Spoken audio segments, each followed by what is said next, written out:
Welcome to another episode of Behind the Dreamers. I'm your host, Jennifer Loading, and we are talking to the achievers, the creators, the magic makers, and the dreamers.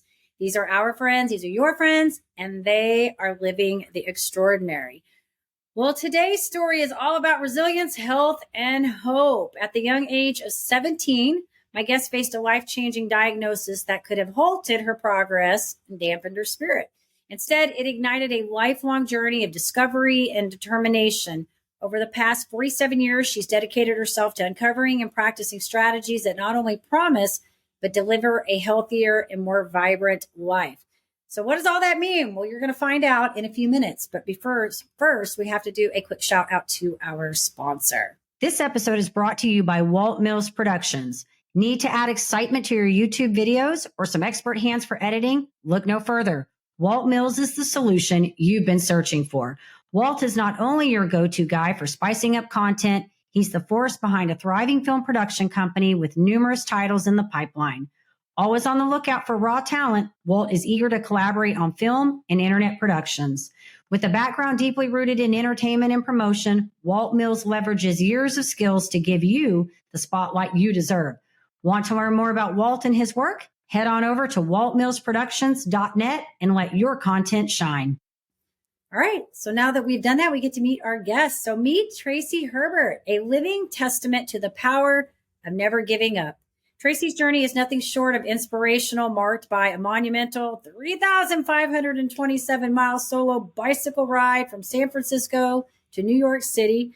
This feat was more than an endurance challenge. It was a demonstration of the efficacy of her life's work and strategies. Through her message and mission, Tracy provides hope and tangible strategies that empower individuals to lead a longer, healthier, and happier life. So welcome to the show, Tracy. I am so excited to chat with you today. Hey, Jennifer, I'm so glad to be here. It's going to be fun. I know you have such a great, fun personality. I love it. I love your energy. I love what you're doing. Love what you've done. And I'm just excited to dive into all of this. I know we had such a fun time chatting before this episode when we met the first time.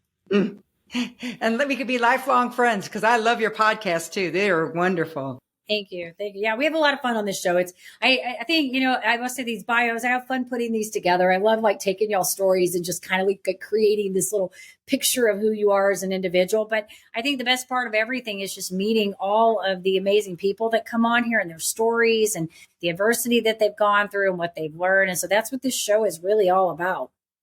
Well, and it's a great one.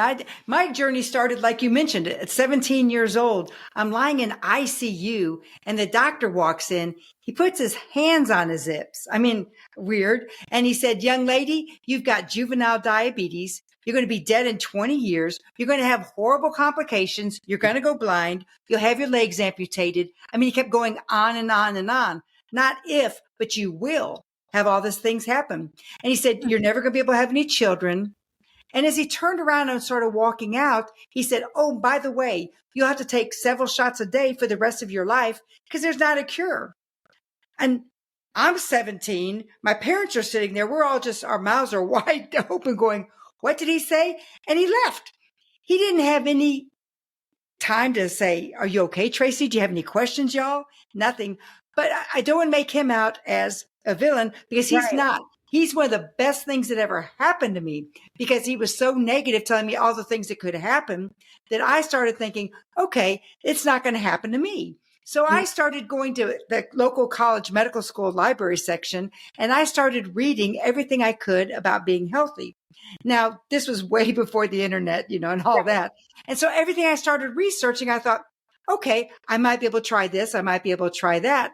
And then my friends and I, our first outing out after my diagnosis, I was going to a movie with all the friends, and you walk into the movie theater and first thing you smell is popcorn. And I'm remembering my mom saying, "Tracy, remember, you can't eat anything." Now, she didn't say that to be mean. She didn't say it because we didn't have the money. She was helping me learn discipline because I couldn't have the popcorn. I couldn't have anything. Well, I chose not to because I wanted to live a longer, healthier life. But because our words are important. But I went to the concession stand clerk and asked for a cup so I could just get a small cup of water out of the drinking fountain. And she looked at me like I was crazy. And I said, "No, I'll be glad to pay for it." And she said, "No." And Jennifer, at that time, I ran out of the movie theater. I'm screaming, I'm crying because now I'm so depressed because everybody's telling me the same thing. You're going to be dead. You're going to die in 20 years. You're going to die with horrible complications. And then I couldn't even get a cup for a drink of water. You know, we Right. didn't have diet soft drinks back then. We didn't Right. have bottled water or anything. And so I'm driving home and I got home and I'm crying in bed. I mean, it's ridiculous how much I'm crying. And at that moment, my life changed again. So this is like within 2 months, I had two major life changes. First, the doctor not even giving me one bit of hope, nor Yeah. anybody in the hospital, but now this concession stand clerk. And I Right. said, Tracy, you have two choices. You can either be better or you can be bitter. And what are you going to choose? And at that moment, I said out loud, because when we speak positive words out loud, it helps to stick in our brains, even when things get tough. And I said, I choose to be better. And so now 47 years later, I still every day do something I can to make myself better and not bitter, because it's not just diabetes. Everybody goes through things in life. Right. And what's so important is when you start realizing how the mind has so much importance in what we say out loud and also internally to ourselves.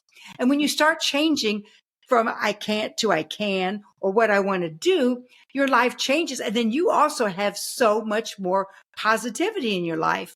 And Yep. that's what I've been focusing on, learning, not just for myself, but obviously my clients. But I want to make sure that there's so many hopeless people out there. They just feel hopeless. And I'm like, no, find one thing that's going to help you build yourself up so you have a little bit of positivity. Because as long as we have breath, right, we can do something to make some changes in our life. And that's really what my mission is all about. Yes, I've been researching medical stuff for 47 years now because my life depends on it, literally. But also, I do it because I want to make informed decisions about my own life. Mhm. And, that's so hard nowadays with the internet, because you have to be very, very careful, because there's a lot of people out there right now that'll say, hey, drink this drink or take this pill and you Mm. won't have whatever's problem with it. And it's Right. like, no, it doesn't work that way. And so I always do my science-based research to make sure what I'm getting is the most up-to-date information out there. And that's what I've been doing. And that's what I love. But what's important to me is people that are going through struggles in life, I don't want them to lose hope.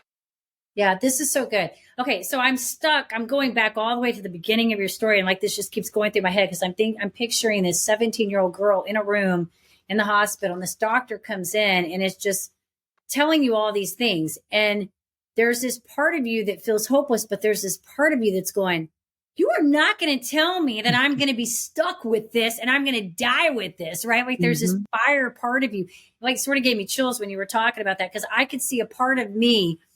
And that's only because I've had to deal with doctors. I've had doctors tell me stuff, not that, but other things. And I've been just furious because, first of all, I think we are not our conditions. We are not those things that we have. And we can have a quality of life if we choose to do things differently. And so that part of me, hearing you say that is just, I can just only imagine what you were thinking at that time as a child, being, I'm trusting this figure of authority to tell me something important. And yet all they're doing is giving me doom and gloom and no hope.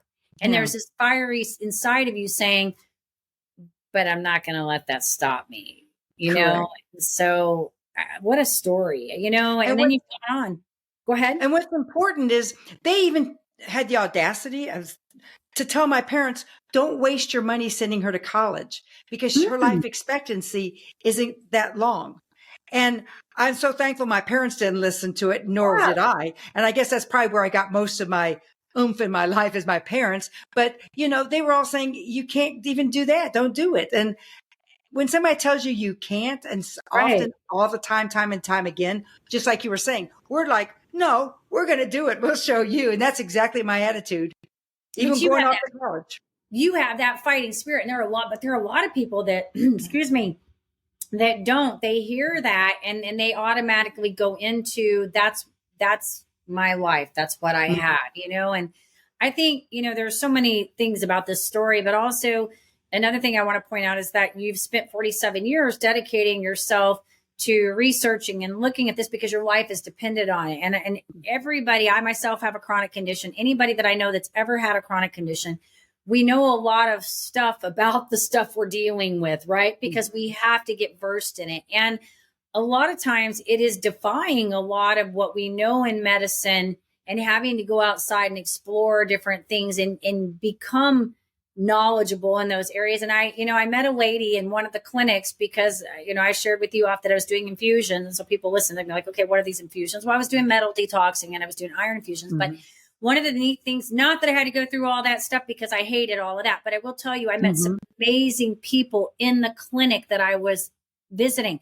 People with all kinds of stories. I met a woman whose husband had cured himself of prostate cancer without ever doing a day of chemo.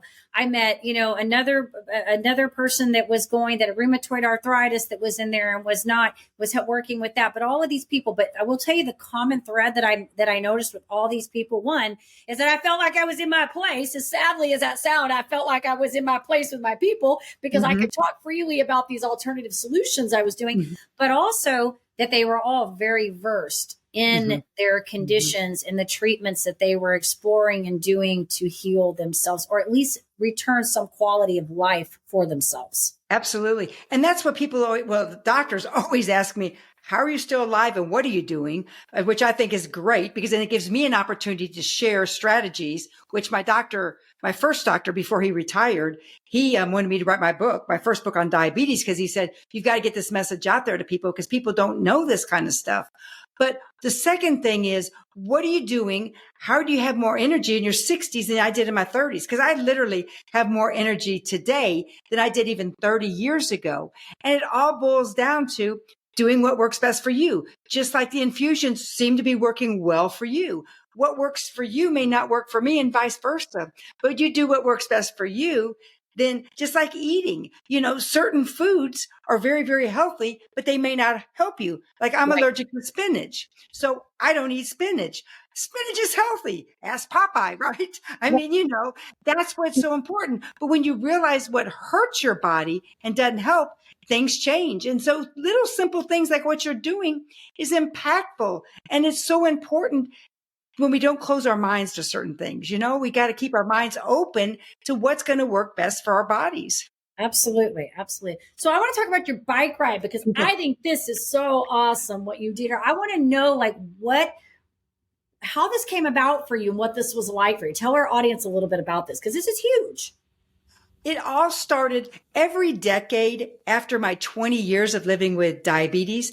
I've always done something to celebrate because I choose to be better, not bitter, And so as I was approaching my 40th anniversary of my diagnosis, and I started thinking, okay, what can I do to celebrate? And I started thinking about it. And I thought, I'm going to go across the country. I'm a long distance bicyclist. I'm a runner. I'm a hiker. I'm a backpacker. I'm doing all the things anyway. And I thought, I would take my bicycle and go across the country. Not something what most people would do, but I did it just for myself to celebrate originally. But on the third or fourth day of my ride, I got a message from a mom, and her daughter at that time was 6 years old. And she said she'd had type 1 diabetes, just like I have. And she said she wants to give up on life. She's so sick and tired of it. She feels miserable. She's had it for 2 years. And the mom was telling me in a message, on a social media message, she said, I went out and bought her a bicycle, map of the United States. And she cut out a picture of a bicycle and a picture of your head. And she started tracking me along my ride. And I kept thinking, okay, Tracy, she's on my team. I'm riding for her. And the more people I started reaching out to me, and the more my story got bigger and bigger, it started making me realize, Tracy, this is nothing about you. It's about other people. And so as I started meeting people, like, I have to share this story because this is one that encourages everybody on the planet.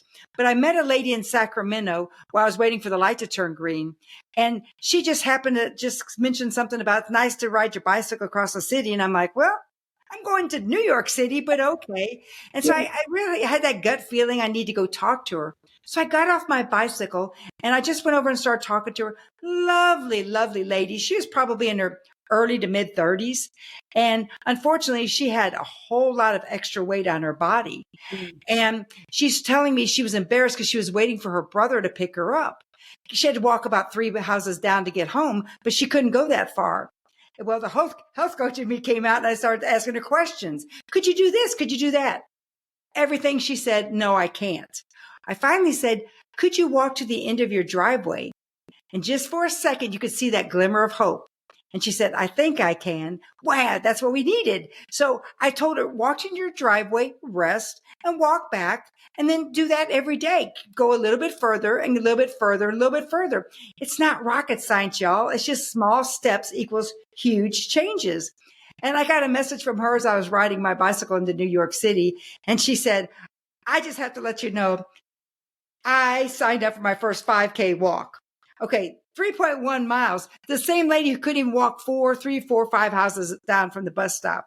And she said, Tracy, what I didn't even realize was not only am I walking all the time, I'm so much healthier. I have more energy. She said, the weight is falling off of me. She said, I'm not even really changing my diet. But what I'm noticing is when I'm walking more, I want to eat less. And that's exactly what everything is about. My 3M formula. Have the right mindset. Mouth, learn to eat to live, don't live to eat, and move. We have to get off our chairs and move more.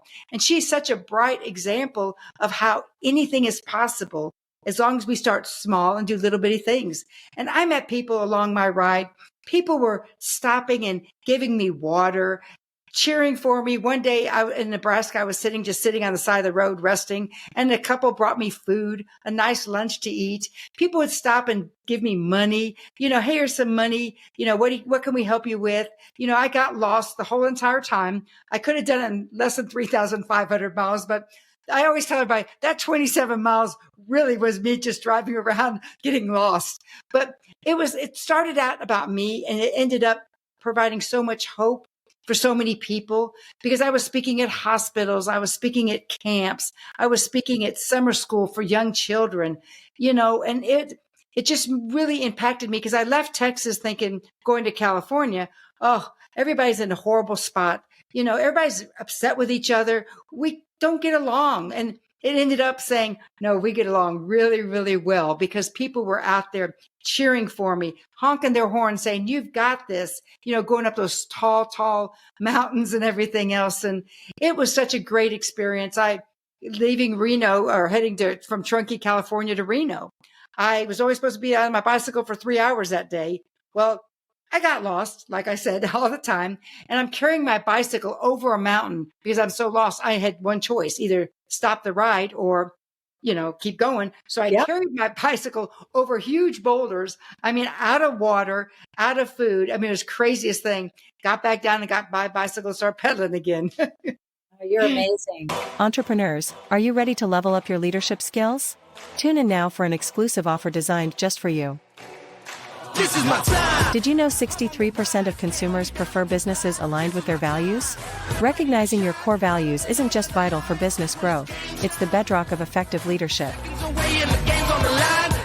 Whether you're a seasoned entrepreneur or an aspiring creator, identifying your core values is a key step in constructing the framework of a successful leader, enabling you to lead authentically, expand your business, and live life on your terms. I never settled on play, putting the kettle to flame. I go 100 all day, foot on the pedal, no brakes. 10, 9, paid all my dues, waited in line, 8, 7. Are you ready to access tools to kickstart your leadership journey? Unlock a treasure trove of insights and get your free resources at www.linktree/Jennifer Loading. Take that crucial first step toward realizing your leadership aspirations and elevate your leadership game today. Ready to shine, brighter than all of the What a great story. And it's so interesting when you hear these kinds of stories. And I think it's how a lot of things evolve in our businesses and stuff, how we start out doing things for us, and then it sort of kind of becomes about other people. I had a gal on my show a while back that she did a world record and completed the 7-second summits. And it all started because she had gotten in this major car accident. I don't know if I shared this with you. Got in a major car accident. And she came out of that. And I think one of her kids challenged her, like, what are you going to do? Like, she was almost supposed to die from this car accident. They didn't think she was going to survive, and she did. And so she decided she was going to go climb a mountain. I think she ended up doing Mount Everest, and then that wasn't enough, but she told this story in the episode. This is what I remember from all of this, how she got her kids involved at her school. And it started becoming more, it wasn't just about her climbing this mountain. They were all following her and tracking her. And it really became about, she didn't want to let them down. And so it started out, it was kind of about her, but then it became bigger, and it became about the other people that were being inspired by her efforts and her feats and all the things she was going through, the journey of it. That's exactly right. Well, like I mentioned, I wasn't supposed to have children. I have 2 healthy kids, but I'm also a grandmother of 6. At the time I rode my bike across the country, I only had 4 grandkids. But it's my daughter, my youngest daughter. She was the one that was really nervous because my kids grew up watching the horrors of type 1 diabetes with me, because until we had this better technology that we have now, it was really, really, really tragic and scary for my kids. So my daughter sat down and wrote me out a contract. And she said, you're not going unless you sign this, Mom. But she was saying, if your blood sugar drops too low or goes too high, you must stop. If you feel bad, you must stop. And it was her way. I mean, she was already out of college by that time, but it was her way of sharing, you've got to take good care of yourself. And then she was my biggest supporter. And my kids are all great. I love my kids. Don't get me wrong. But she was such a strong supporter. But until I could convince her that I'm going to take my care. We have to take care of ourselves first. Just like your interview with the lady that did the other mountains, Mount Everest and others. She also has probably the personality I have. We're going to go for it and go with it with gusto. But in the back of our minds, what do we do if this happens, so we can make a plan to keep going, but regroup? Right. Yes, no, it's good. And it takes a lot of determination. And I think, you got to be prepared. I mean, my husband's an endurance athlete, and so he's done nothing like that, but he's done 100-mile races, which are, those are intense in themselves, because they're like anywhere from, I think his shortest race he did in 15 hours, his longest in 24 hours. And people always ask the question, are you running the whole time? Yeah, pretty much. They're just running. It's kind of like your bike. They're just going. They might stop to go to the bathroom or eat some, but they just kind of keep going, So it does take a certain amount of dedication, but you also got to be prepared for the what ifs and and that takes a certain amount of resiliency in the mindset to be prepared for that. Like you said, carrying your bike over these boulders or whatever you had to go through, Yep. And we have to expect setbacks, just like in business, just like in health, just like in life. I mean, we all have setbacks, but how are we going to work through those setbacks? Which is what I kind of started thinking about before my ride started. Okay, it's going to be hard. What are you going to think about? And, if I had left the Golden Gate Bridge saying, I've got 3,527 miles until I get to the Brooklyn Bridge, right, I would have been overwhelmed. But every day, just like we did as kids, I'm going for a bike ride. And I made it fun because, again, it's so important with having the right mindset. Because when we have the right mindset and know something could happen, and probably will along the way, then we just figure, okay, we'll readjust. We'll take a new route. In Chicago, I was meeting with a large group of people, and I got back into my car or my bike and started thinking about things. And I realized I had a message, and it was from Dr. Oz's team. And so they wanted me to finish on the ride. Well, I had 2 choices. Again, that's all about choices. But I thought, okay, I could either tell them I can't, or I could change my schedule and make it to work out for them. Because again, my goal is to provide hope for people. So I just slowed down my ride from Chicago back through New York City. I just slowed it down a little bit. It was fine, but it was so well worth it because the message got out even more. And again, it's not about Tracy Herbert. It's about this grandma who at that time had diabetes for 40 years and what she's doing to improve her life. And she rode her bicycle across the United States. This is so fun. Such a great story. And I know you've gotten to appear all over the place. I know we talked before. I think I'd asked you something about being, you're like, I've been speaking everywhere. I'm like all over the place. So what a fun way to share your story and inspire and give hope to people out there going, whatever they may be going through that could be a debilitating condition. That's exactly right. Whatever that is, a lot of people are debilitated just because they're fearful. I'm afraid to take that step. I'm afraid to start that business. I'm afraid to take this new position. That's just as devastating as having diabetes or any other disease. It'll stop you in your tracks for sure. So tell us about your books, because I know you've got like several books back there. So tell us a little bit about those. the first book, like I mentioned, my endocrinologist, doctors who help people with diabetes, among other things, he's the one that suggested the first book. He said, you've got to do this. And so I grew up now we know it was dyslexia. Back in the 60s, you didn't know it was dyslexia in early 70s. But I kept saying, I can't, I'm not able to read and write well enough. But I had taught myself throughout college and as an adult. But I just started writing. I just sat down one day and just started writing. And I started realizing, wow, this is really impactful because it helped me realize, how am I still alive? And so that's when I really came up with, like I said, my 3M formula: mind, mouth, and move. Because that's how I'm still alive today, is by those three components. And then my second book is Ride for Hope, which chronicles my bicycle ride across the United States. And then my third book is called Longevity Codes. And it's breaking down the science of how to live a longer, healthier life. And I don't want to live a longer life if I'm not healthy. I don't want to live a longer life if I'm not happy. So it's things that you can start doing right now to improve your health and life. And my husband actually co-authored it with me, which was very interesting because I got to share this story. And he's given permission, obviously, but for, I don't know, decades, he was overweight and on 3 different medications, not listening. I don't coach people that don't want to be coached. He didn't have any desire. Let's just say this. He didn't have any desire to learn anything. Yeah. But then one day, I guess the light bulb went off for him and he woke up and he said, all right, I need help. What do I do? So we just started kind of working on some strategies for him to do. And now 19 years later, he's still off all of his medication and he's not overweight anymore. We first started bike riding. He could ride a mile and a half, and now he can go on 40-mile bike rides with me.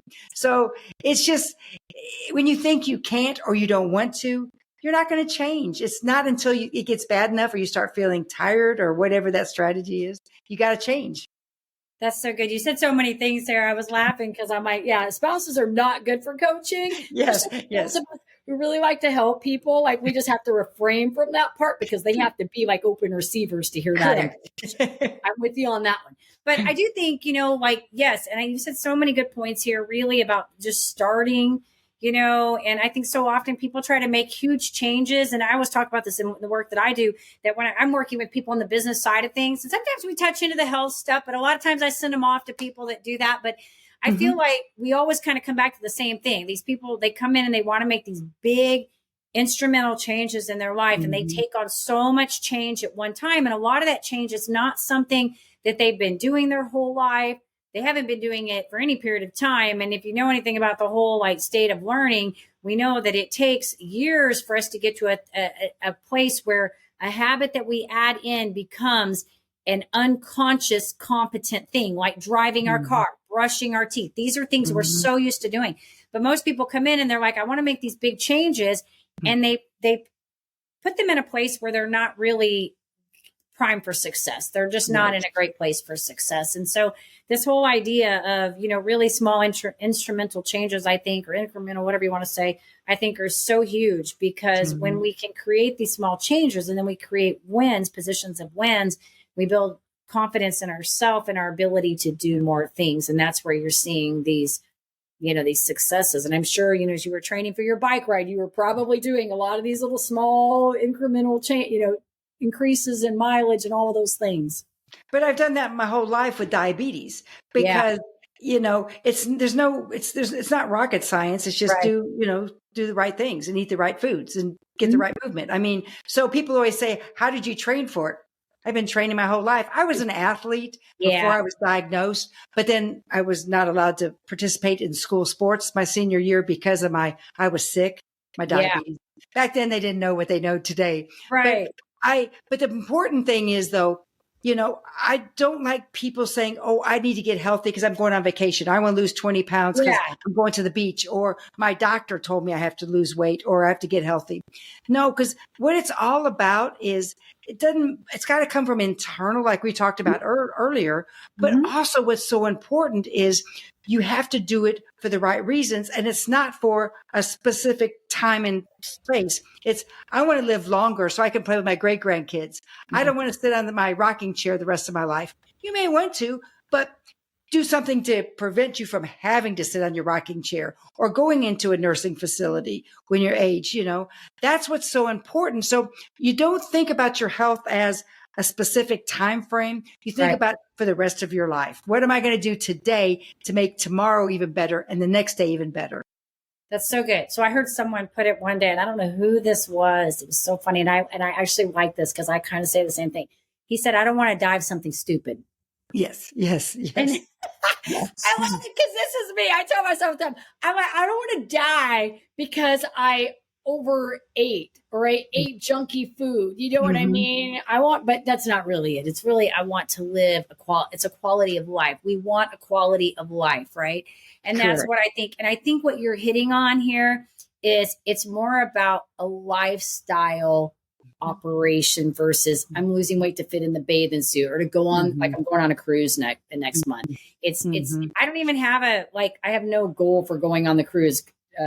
My whole goal is to have fun and relax. I want to go to the beach. I don't care what I look like. I just want to go. But so often that's what we do, right? It's like I'm getting in the bathing suit. I'm going on the cruise. I got the big dress. I got to look the part. But it's really what you're saying and you're embodying is lifestyle change. Exactly. Just like my friend that we talked about earlier in Sacramento, who couldn't even walk 4 houses down, 3 or 4 or 5 houses down to her house. She had to wait for her brother and she was mortified. Yeah. But she didn't do it for any other reason except she just wanted to be able to walk home. And from that, it just went, perpetually just skyrocketed and her life has changed. So I'm glad she didn't say, well, I want to do it for this reason, just like going to the beach, because it's not going to, you may look good if that's what you want. But the problem is it's not going to stay because you haven't learned the consistent behavior. And that's why you don't want to do it like that. You want to slow and steady wins the race. You have got it. Well, I love it. I love what you're doing. I'm loving that you're sharing the message and inspiring people. And what a testament to embodying this. I think it's so amazing that you didn't let this become who you are. Instead, took that adversity and made it your thing. Like you took ownership of it. I think that's what I want to say something else, but I'm going to say it on this podcast. You tackled that thing, right? You tackled it. So I love it. I wanted to tell you, thank you so much. This has been fun. I know you and I could chat forever. We're almost practically neighbors, which is fun. Maybe we'll get to, do lunch or something soon. That'd be fun. If our audience wants to get in touch with you, maybe they want to pick up your books, they want to find out, your story, more about you, connect with you, how or where do you want us to send them? Everybody go to my website, tracyherbert.com, TracyHerbert.com. And there's free resources on there. And there you can get my books. If you can't get my books, I can send you a book. I mean, it's so important that you get healthy, whatever you're struggling with. And I even offer a 45-minute free strategy call. And I don't even sell you anything, even at the end. A lot of people say, oh, it's free. I'll talk to you for 45 minutes. The only thing I sell you is hope that you can, and I guarantee you'll walk away with 3 things you can do as soon as you hang up that phone that I can help you. That's why it takes me about 45 minutes. So I can kind of hear what they're saying and what do you need? What do you want? And then I kind of start, okay, think about this. Let's do this or think about that. And then you hang up, people always hang up the phone saying, but you're not selling me anything. I said, no, this is about you and what do you need? So, I'm here to help. That's what my calling is to help people have hope and be able to outlive what they think they can do. So awesome, Tracy. Well, we appreciate you. And I know that this is, people are going to love this, hearing your story and your inspiring wisdom, all the cool things, the good fuzzy feely things here. So I want to tell you, thank you so much for sharing with me, giving us your time, giving the audience time, and just tell you go girl, keep doing your thing. Kudos to you. Thank you so much. We are planning another adventure, more to follow. Cool. Very cool. Well, you have to keep us posted on that for sure. Let me know so we can put, I would love to know personally, but also so we can put something out there too to encourage and kind of cheer you on. Oh, and with that, I do want to say to our audience, of course, if you enjoy us, we appreciate you being here and supporting the Behind the Dreamers and all these amazing guests that come on here. Head on over to Apple, give us a review there. You can also hit that subscribe button on the YouTube so we can keep sharing all these fabulous stories. And as I always say, to live the extraordinary, you must start, and every start begins with a decision. You guys take care, be safe, be kind to one another, and we will see you next time.